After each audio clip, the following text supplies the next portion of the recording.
मतलब कि सिस्टम के अंदर सिर्फ मैक्सिमम सीनियर डॉक्टर में से एक या दो मौजूद हैं, उससे ज़्यादा नहीं, जो टेकर बाकी सारी नर्सेज हैं। अच्छा, तो अगर कोई औरत आई भी है, उसके वो सारी रात बच्चे की को दूध पिलाने के लिए वहाँ पे खड़ी हुई है। तो क्या कहते हैं? क्या कहते हैं कि बैठने की जगह ही नहीं है वहाँ पे। तो नर्सरी में जहाँ बच्चों को फीड करवाना है, फीड करना, वहाँ पे बैठने की जगह नहीं है। वहाँ पे हालात इतने टफ हुए हैं। वो जो उनके साथ एक मरीज़ के साथ अगर एक औरत आई हुई है, वो वहाँ पे खड़ी रहती है। यानी एक बंदा आगे 8-10 घंटे की यहाँ पे ड्यूटी दे रहा है, जिसने उस औरत ने बच्चे को फीड करानी है, उसने बस खड़े रहना है। यानी वहाँ पे वो पेशेंट के साथ वो खुद भी पेशेंट बन रही है। ठीक है, राइट। वो पेशेंट के साथ वो खुद पेशेंट बन गया। फिर इतनी बड़ी नर्सरी जो सी है, वहाँ पे सिर्फ मेरा ख्याल है कि हार्डली 1-2 डॉक्टर हैं वो मौजूद हैं। और उसके अलावा क्या कहते हैं, एक नर्सरी के अंदर एक जिधर डिफरेंट बीमारी होती हैं, एक बच्चे को दो मतलब कि बीमारी एक दूसरे से ट्रांसफॉर्म होती है। वहाँ पे एक छोटी सी नर्सरी के अंदर 2-3 बच्चों को लटाया। एक ही बेड पे? बेड तो क्या है, वो बच्चों की नर्सरी होती है, उसमें 2-3 बच्चों को लटाया हुआ है एक नर्सरी में। ठीक है, आप उनसे सवाल करते हैं तो वो क्या कहते हैं? जब उनसे सवाल करो क्या करें, हमारे पास लोड बहुत है, पूरे क्या कहते हैं पंजाब और खैबर पख्तूनख्वा का ये एक ही बड़ा हॉस्पिटल है, हम क्या करें? अगर नहीं वो आपको थ्रेट करेंगे। इवन दो कि यहाँ पे एक लेबॉर्ट्री वाला था, ठीक है, वो लेबॉर्ट्री वाला, उसको मैं क्या कहते हैं अपने टेस्ट दे के आया। मैंने कहा यार ये बच्चों के ना टेस्ट करो, तो उसने कहा कि जी भाई आपको 6 घंटों बाद इसकी रिपोर्ट मिलेगी। मैंने कहा चले ठीक है, आप 6 घंटों के बाद आप मुझे ये रिपोर्ट दे दीजिएगा, ठीक है। तो उस पर उसने मेंशन क्या किया पर स्लिप के ऊपर 10:30 घंटों का, यानी 10:30 बजे मिलेगी। वो टाइम मान रहा है 6 घंटों का, 3 बज रहे हैं, तो वो मुझे कहता ये रिपोर्ट आपको 10:30 बजे। मैंने कहा यार ये आप देखें, इसके ऊपर जो टाइम लिखा हुआ है, आपने लिखा हुआ है क्या कहते हैं 10:30 बजे, आप मुझे कहने 6 घंटों बाद आपको मिलेगी रिपोर्ट। अच्छा, तो वो मुझे आगे से कहता है तू रिपोर्ट करानी है कि नहीं करानी, यानी ब्लैकमेलर। मैंने फिर उसे कहा, मैं कहा यार ये हॉस्पिटल है गवर्नमेंट का, अवाम के पैसे से चल रहा है, अवाम के पैसे से तू तनख्वाह ले रहा है यहाँ पे बैठ के, तू कैसे मुझे कह सकता है कि ये तूने ये रिपोर्ट करानी है? गलत रवैया। मैंने कहा तू कौन है कह सकता है कि ये रिपोर्ट तूने करानी है कि नहीं करानी?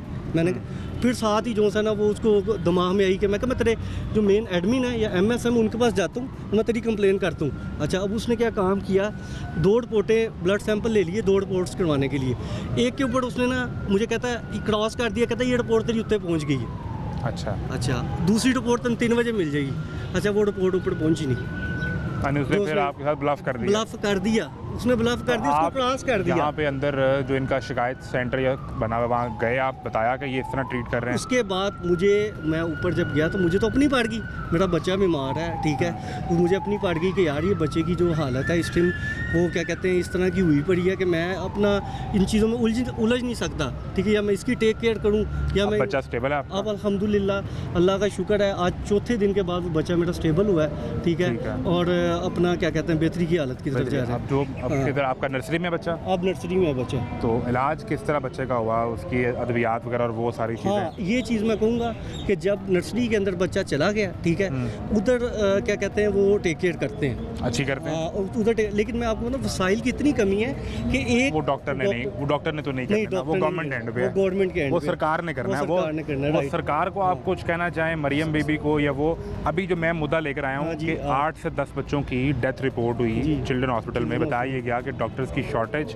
और वो काम बड़ा मुश्किल चला रहे हैं। तो वो अगर तो डॉक्टर के एंड पे गफलत है तो वो हम जाके अभी उनसे रिक्वेस्ट भी कर लेते हैं, उनकी मिन्नत भी कर लेते हैं कि आप मरीज देखें, लेकिन अगर बेड की वसाइल की कमी है तो मेरा ख्याल है वो गवर्नमेंट के एंड पे है। अभी आप मेरे साथ चलें, ठीक है, ऊपर वार्ड में चले जाएं, मुझे ये दिखा दें कि डॉक्टर कितने हैं इतनी बड़ी वार्ड के अंदर। नहीं है ना डॉक्टर, यही तो मसला है, यही तो मसला है ना, ये तो मसाइल। डॉक्टर कहाँ पे हैं? डॉक्टर बैठे थे पहले 20 दिन 25 दिन माल रोड पे, ठीक है, फिर वहाँ वो पुलिस से मार पड़ी उन्हें, अब उन्होंने OPDs बंद कर दी हैं, अस्पताल में आना छोड़ दिया। तो ये वाले मसाइल तो हैं। ये चीज़ मैं ये मरियम नवाज साहिबा को ये कहना चाहूँगा कि काइंडली अगर आप ये कोई प्राइवेटाइज कर रहे हैं, अच्छा करेंगे, एज सून एज पॉसिबल अपने मुज़ाकरात को हैंडल करेंगे और लोगों की जानों के ऊपर, लोगों के बच्चों के ऊपर कहते हैं कि प्राइवेटाइज नहीं होना चाहिए। आप बताएं, आप जो रोज़ हॉस्पिटल आते हैं या मैं तो आया हूँ बस फर्स्ट टाइम अपनी ज़िंदगी में पहली मरतबा यहाँ पे। आपका ख्याल है प्राइवेटाइज होना चाहिए कि नहीं? मैं कहता हूँ कि मेरी बात सुने, नहीं होना चाहिए। मैं कहता हूँ अगर गवर्नमेंट के अंडर ये हॉस्पिटल रहे, ठीक है, लेकिन यहाँ के लोगों को सीधा होना चाहिए। ਬਸ यहाँ के डॉक्टर्स 75 ਸਾਲ ਹੈ ਜੀ ਨਹੀਂ ਹੋ 75 ਸਾਲ नहीं ना वो फिर नहीं हो फिर प्राइवेट फिर ऐसा हाली प्राइवेटाइज प्राइवेट कंपनियों दे दो, ठीक है। मैं तो 1000 फिर ये जो आपका मुफ्त इलाज हुआ है ये वाला चक्कर खत्म हो जाना सर मैं कहता हूँ 2000 रुपये फीस लें, 3000 लें, लेकिन लोगों के इलाज तो करें कम से कम, लोगों को तो ये जलील तो आप ना करें। 2000 फीस दे लेंगे नहीं जी 2000 फीस कितने बेड दी इतने बंदे की फीस भर सकते ਜਿਹੜੇ ਡਾਕਟਰਾਂ ਦੀ ਫੀਸ ਨਹੀਂ ਭਰ ਸਕਦੇ ਗਵਰਨਮੈਂਟ ਨੂੰ ਰੁਕੇ ਸਟੇ ਵੀ ਇਹ ਗਵਰਨਮੈਂਟ ਦਾ ਹੀ ਰਵੇ तो ये देखना आप बाबा जी फिर यही है जो गवर्नमेंट ਦਾ ਹੀ ਰਵੇ